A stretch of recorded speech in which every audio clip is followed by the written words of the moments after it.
And good evening, everyone, and welcome back to the SFL podcast. We're going to dive into some great week one action. I'm your host, Jack Brown, along with my co-hosts, Ramos Lynn, Mighty RX, and guest, Shan Varner. And now this week, we are going to be going into some nice stuff right here. We're going to be talking about the Queen City, Mexico City game. We're going to be breaking down all the great week one action. Then we're going to go into some nice little MVP picks from our final analysis right here. And then finally, we're going to wrap it up with some nice pick'ems. We're going to do this Fox Sports style, right? So, to start off here, on Thursday night, there was a nice little game between Queen City and Mexico City, where Queen City won it with a score of 24-17, which, of course, started off with a pick six off the hands of Ray Bentley into the hands of Queen City Corsairs' defenders. Certainly was one heck of a game, I'll tell you that much, folks. And so, Ramos, what do you have to say for your own team coming out with that L? I just think that they did a fantastic job on passing the ball short, kind of AJ Caswell opening the open zone, and the receivers did a great job, I think, finding a hole in the zone. So that's my takeaway on this game, how they did not really have like phenomenal plays like 60-yard bombs or anything like that, but they were able to pass the ball dink and dunk and find the open holes so they can move the ball methodically down the field. So that is my takeaway for the game, and I think that's the reason why they were able to win. Also, the time of possession goes hand to hand, so I think that's the reason why Queen City was able to win this ball game. Yeah, and I mean, speaking on that, I think we actually had the largest play of the day right there with Ray Bentley's 81-yard run, if my memory serves correctly. Mighty, what is your takeaway out of this game coming in from Queen City and Mexico City? It was a really nice nip and tuck ball game all the way through. The big play of the game is the one that you referenced where Ray Bentley mishandled a pass in the flats, and that non-star corner took it all the way back to kind of wind the gap there. Had Mexico City even just failed on that down and was able to kick it, they would have been going to halftime down with a tie game 3-3. That touchdown was the difference in the game. Mexico City's defense did a great job that game. Queen City really only had two really good drives. The last drive started in plus territory where Ash Odom was able to get in there and kind of seal the deal. So they're in great shape. Jack and Mac did their thing, held Ash Odom down to 3.8 yards per carry. His longest run was 8 yards. So, Mexico City, I was surprised by how conservative their offense was. I thought their offense would be more wide open than that. So, it was a good game. Both teams, we got stuff to work on. But, for a week one game, it was a really good game, and both defenses showed up to play. Yeah, sir. Yeah, I can agree right there. And Shan, the new guy, what do you have to say about these two teams? And, of course, you're going to be playing Mexico City later in the season. What is your takeaway about them?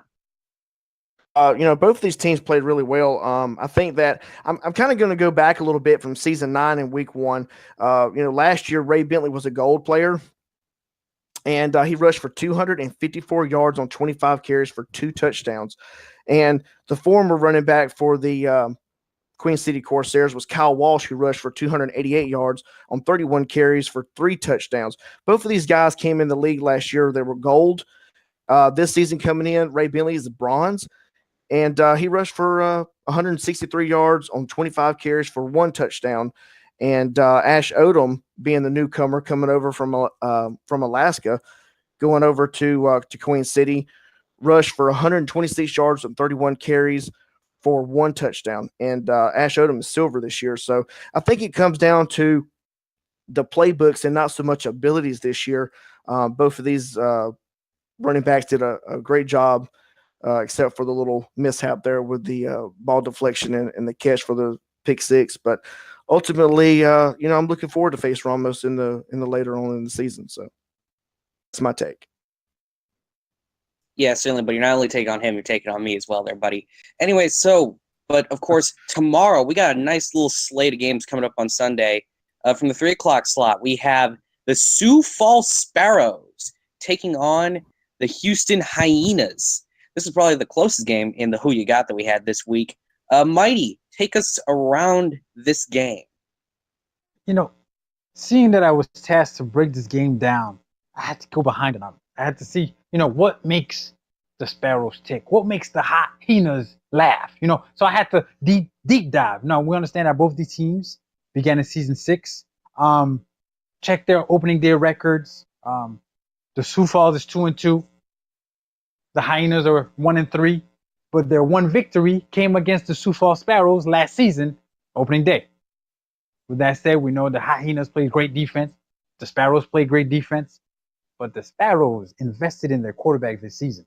And I believe that is the reason why the difference in the game between their higher tiered quarterback. We all saw Robert Redford in preseason. He looked real good. I think that will give them the edge in this ball game against the Houston Hyenas. I could see Ryan Michaels making a play here or there, but you just Tyree, it's going to be too much, and all the weapons that the Sparrows have offensively. And we know AJ could coach him some defense to hold the Hyenas down, at least in this early season matchup. Alrighty there. And that's not, of course, the only matchup at 3 o'clock. Also, coming over from the UK, we have the London Knights. They're going to be playing the Atlanta Swarm at 3. Shan, give us a little rundown about what's going to happen here. Points for each of these coaches here. One, Liam coached and scouted for the St. Louis Gladiators in season 8, being that he only coached from week 8 till the end of that season. He kept the Swarm out of the playoffs. Point number 2, Liam also came in the latter part of season 9 as a OC, winning 3 out of the 4 games and finished the season 3-9. Where, point number 3 would be coming from the point where Liam, the latter part of the 2 seasons, but in coming into this season, he's going up against Chisholm, which is the owner of the Atlanta Swarm. And the owner, he is not planner. He's been planning for Atlanta for a while, and I think he might have Atlanta's number. But being on Mark's, his 3 points would be he has played against Liam 3 times, and he's won 2 out of the 3 contests here. And point number 2 would be he's a really good defensive coordinator. Mindset from coaching from the 2 seasons he coached at Baltimore with Tim Johnston. The third point would be loves to run the ball with BDG Hollywood. He gets quarterback or running back, and if he can get going early in the day, it might be a lights out for the London Knights. That is definitely a very interesting take on that game right there, Shan. And, well, we have 2 in-state brawls coming along this week. First up, we have a brawl in Oklahoma for, I guess, something having to do with tornadoes. It's the Tulsa Desperados hitting the road not too far from home to OKC. Ramos, what do you have to say about this game right here, man? It looks to be pretty intense. Yeah, it actually does. I'm pretty excited to see this game because Oklahoma City, number 1, this is something that Oklahoma City does very, very well, and it's opening the season strong. They normally have had issues down the stretch winning the ball games. Weeks like 6 to 10, but they usually start very strong. I'm actually very interested to see Deacon Nickens at quarterback for the first time. Is the first quarterback I see different in Oklahoma City since probably, I don't know, like season 3 or so. It's been Joseph Redfeather running the show for a few seasons now, and I think this is going to be the key. If Deacon Nickens can pass the ball accurate to his receivers, manage the game, no throw the ball away, interceptions, and also if they can stop the very dangerous Deion Hawkins. So I think it's going to be a game where OKC will win it or lose it with Deacon Nickens and stopping the run. And for Tulsa, I think that they have to run the football. I think that this is like their how they play football, run the ball with Deion Hawkins and get some takeaways with their secondary. So, very excited to see this game. I do see Tulsa edging the Oklahoma City Renegades probably by maybe 3 or 4 points. I like how they have a kicker, and the special teams are very important in these early games, I think. So I will give the very slight edge to Tulsa, but I like those teams, both teams week 1. Alrighty, and they're not our only in-state battle this week. We go right down south to the Lone Star State of Texas for our other in-state brawl between the San Antonio Vaqueros and the Dallas Roughnecks. Dallas, of course, being the location of the SFL HQ. Ramos, give us another rundown of another in-state battle.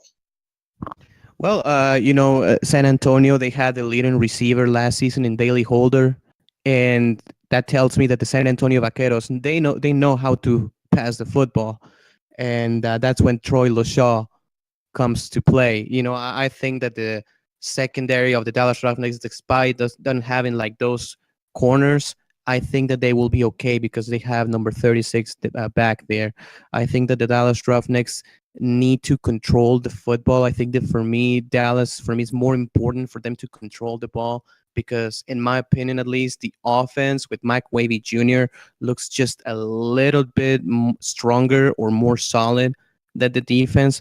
So I like Dallas to win this game because they are at home and, they have Troy LaShaw. I mean, that's one of the main players in the SFL that can really turn ball games over. It's a 360 when Troy LaShaw is there on the field with his leadership and intercepting football. So I will go with Dallas to win this ball game. It will not surprise me if San Antonio pulls this off, but I do see Dallas as the more solid team, at least week one. Yeah, that is that can definitely be said. And now we move up to a regional battle up in the great northwest of this continent, with the Vancouver Legion traveling up to the frigid tundra of Anchorage, Alaska, to take on the Alaska Storm on the road. Shan, give us a little bit of just talk about this. Let's see what you got. First and foremost, you got to look at the running back situation here. Alaska's coming into this game with no running back, and Vancouver's coming in with Ivan Sanchez, which is a bronze player, and I think that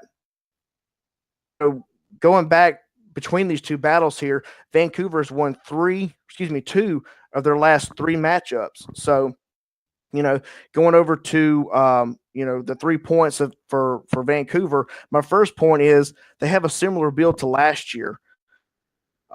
And I think that their offense needs to get going early and often with Sanchez to have any kind of forward progress in this game. Second point, Andy doesn't have any, which would allow Alaska to get outside a little bit or maybe to the flats a little bit with their running back.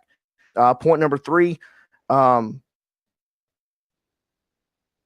his losses was at home. So, can Vancouver win this at home game? Because I think winning this game could set the tone for the season earlier on. The 3 points that I have for Mighty's team is that, Mighty is going into the season with no running back, but he has 2 wide receivers that are maxed out, 3 wide receivers total plus a tight end. So the second point would be look at the defensive end. Big Sexy, a maxed out, very, very highly capable secondary, which is good for trying to, get the run and the pass. This is going to be very, very dangerous. And my third point would be if Alaskan can get the lead, Andy to come back in this game. I think that I think the Alaska Storm has the weapons and the capabilities that if they do get down in the first part of this game, that they will have the weapons to get back in the second half, where on Andy's part or the Vancouver Legion, I don't think that they can quite get back in this game if they get behind. That's certainly a nice little idea of what we could get from this game. And also remember, Vancouver is a bit of a weaker team to start. They went 0-4 to start last season. Finally, out of the afternoon slate, we got a nice little duel for, I guess, the state of Illinois between the St. Louis Gladiators and the Chicago Wildcats, owned by, one of our analysts, Shan Varner. Mighty, what do you think is going to be the nice little keys to this game for these two squads? Well, again, going back, checking out their, opening day history, how they come off the off season, prepping and gearing up for their opening day opponent. Both teams are, fairly new. The St. Louis Gladiators are 0-2, all-time opening day. They're 0-1 on both home and the road, and two lopsided losses. Chicago on the other end is 1-0, having won their opener last season as their new franchise. The series between these two teams is tied to 1-1. Early last season, Chicago kind of won going away. Later on in the season, when the Gladiators kind of found their way, defensively, they were able to hold down the Wildcat offense and win. In both games, the Gladiators scored 20 points. I can't see E.T. King and the plethora of weapons he has offensively tomorrow being held to that amount. I see them easily scoring in the 30s, and that's why I like Chicago over St. Louis tomorrow night. Yeah, and the way you're painting it right there, it makes it sound like an arena game right there. But of course, on tomorrow night, we have some primetime matchup. We have the Tallahassee Pride taking on the Carolina Skyhawks in what could essentially be considered as the game for the SFL, the single greatest rivalry around. Shan, what do you think about this game? It's going to be a very interesting battle. Well, first and foremost, it's going to be a great matchup. I think both of these teams are looking for their first win of the season. But a little bit of history lesson here. You know, one of the biggest rivalries in the Skyhawks organization was the Baltimore Crabs. You know, they were a big part of the Carolina, but since they're not in the league anymore, well, I think the biggest magnitude that comes with the Skyhawks is going to be the I-75 rivalry between the Tallahassee Pride and the Skyhawks. You know, every game that they've played, you know, has been hard fought. But the biggest thing that got them in season 6 was they won their first game, and thinking that they were going to win the second game, they didn't prep very well. So the Skyhawks ended up the season with a 5-7 record, which the Tallahassee Pride kept them out of the playoffs that first season. So that's what really built the rivalry between the Pride and the Carolina Skyhawks, with a destroying a massive deficit of a 40-3 loss. And then the next season, turn around in season 7, they came back in and won their first game, thought they were on a roll, but unfortunately they wasn't. They've only have a 2-7 record between Tallahassee and Carolina. So I think the Pride is going to have to look at what they're doing this year, and also the Carolina Skyhawks, I think, will edge out this game and be very effective towards winning this game against Tallahassee. So predicting a bit of a wild one right there we see. Ramos, we haven't heard your voice in a while. What do you have to say about this true clash of the Titans?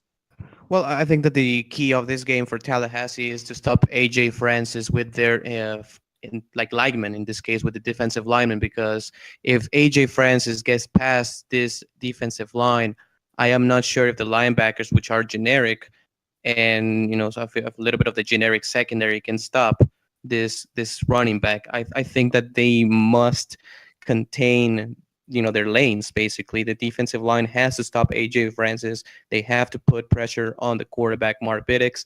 And if I have to pick right now this game, if I have to lean towards a team, probably I will go Carolina, because I think that they can control the ball game better, and I think that they can adapt better probably than Tallahassee in this game. So I think this is a very interesting matchup.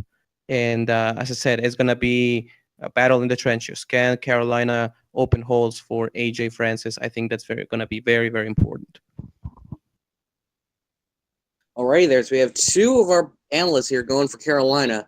Mighty, are you going to spoil these two's dreams, or are you going to complete the sweep? Well, in looking back at the matchups, my boy, Pretty Boy Frank, the owner of the Tallahassee Pride, has kind of made it a point early on in the season to come out guns blazing. He's won his last 5, season openers. All time he's 6. He's won all 5 of his season openers. He's 5-0 against Carolina. They've kind of circled that on their calendar to make sure that they take care of that matchup as well as I believe they are 4-2 all time against Carolina. But this is a new Carolina team. This is a Carolina team that's coming in with something to prove. These rookies don't know about the Carolina history. They just know about now. This is like history ain't got nothing to do with us. We weren't there. We here, we now. You got Mark Biddix, gunslinging, leading the offense. AJ Francis back there. And I believe that's where the game will be won. Same thing Ramos said. AJ Francis is it. If Tallahassee is able to control AJ Francis with their front four and not allow him to get to the second and third level, Tallahassee, I could see them taking the ball, to winning the ball game. But if AJ Francis is the one that controls the pace of the ball game, is able to help Carolina remain ahead of the sticks and be balanced, forcing Tallahassee's hand and maybe put an extra defender in the box, opening themselves up as they only have one star corner to stop all of Carolina's aerial weapons, and Carolina's going to do a number.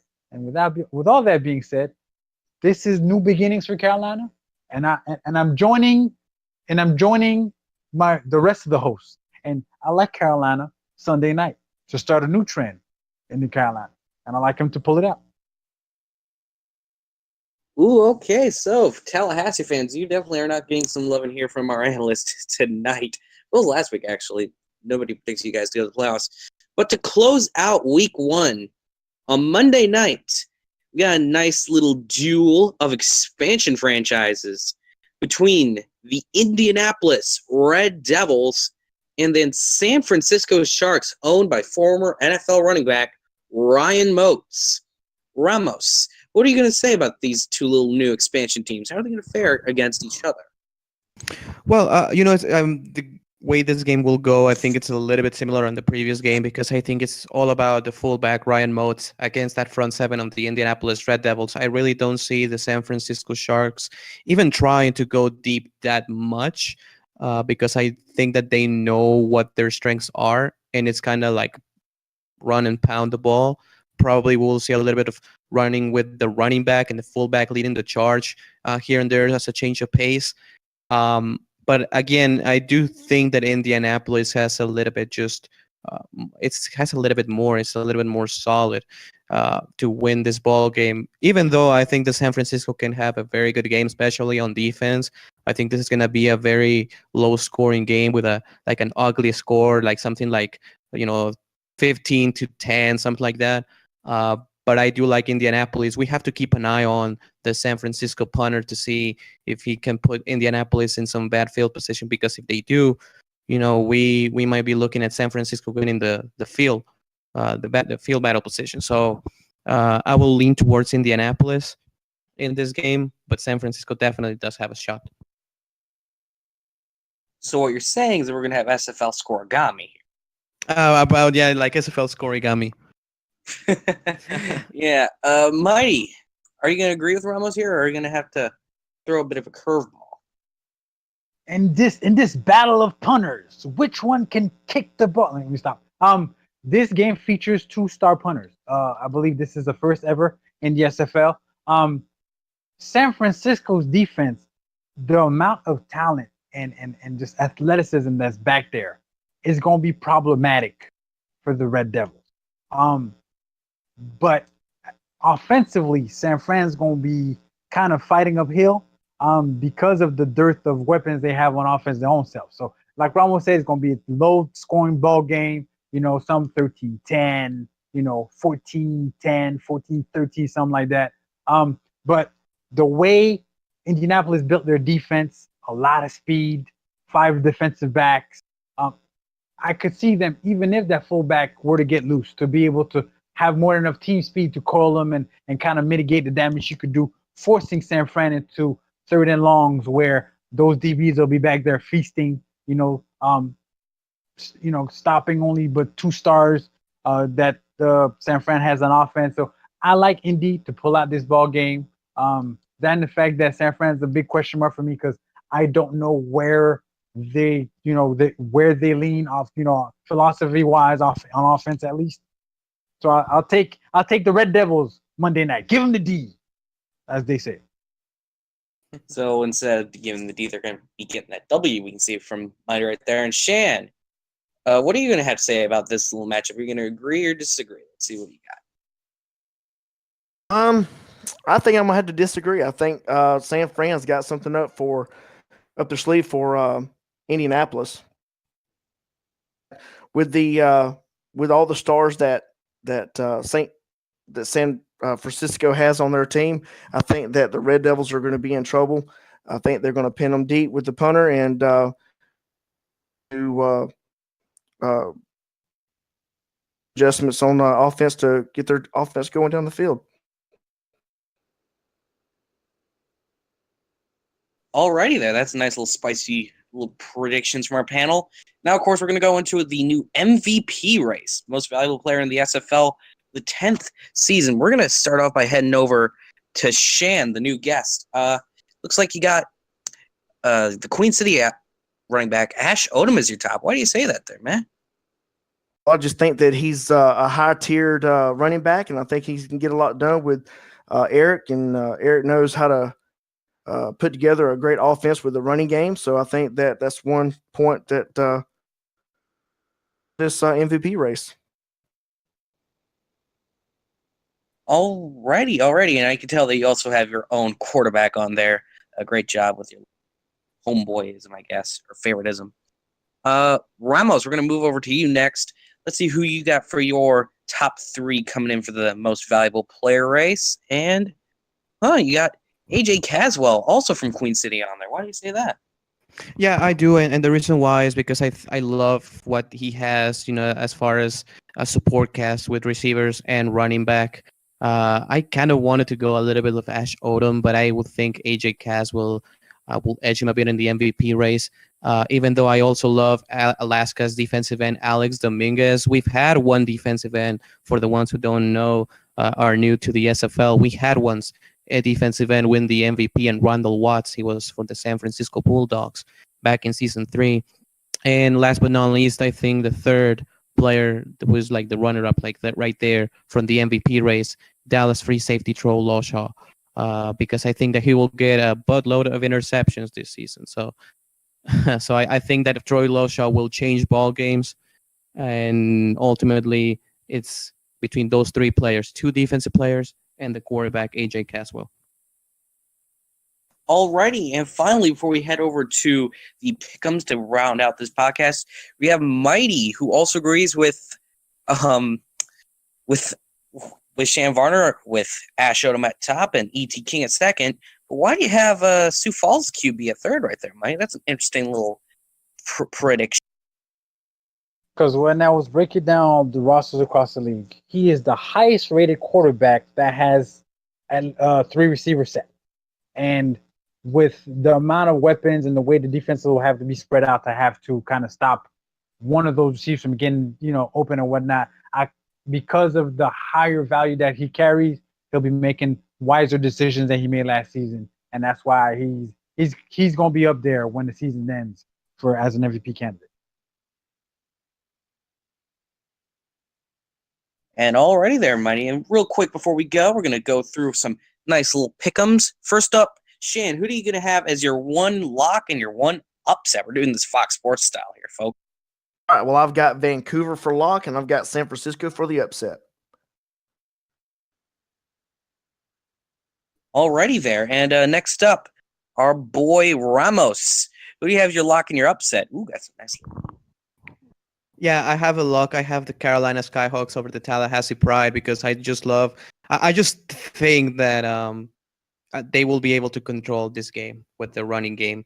And as an upset, I will go with London over the Atlanta Swarm. I think that the London Skyhawks, the London Knights. I just think that they will be able to surprise some people. I believe they will be able to win probably ugly in this game. But I think that ultimately they will be able to win by maybe 5 or 6 points. So Carolina is the lock, and the upside will be the London Knights. Alrighty, and for the final word from our analysts, Mighty, give us your lock and your major upset. As my lock of the week, I love what Deion Hawkins is doing over there in Tulsa. So I like them to edge out OKC tomorrow. And my upset special is the San Antonio Vaqueros. I said it right, Ramos. The San Antonio Yes, you did. Vaqueros are going to take down the Dallas Roughnecks. It's just just that's why I got as my upset special. Alrighty, folks, and with that, we're just now about to run out of time here. We'd like to thank you for tuning in to the SFL podcast here on twitch.tv. I'm your host, Jack Brown, and I would like to thank my analysts, Ramos, Mighty, and Shan. Now go off and go do some relaxing. We got SFL football to get to tomorrow.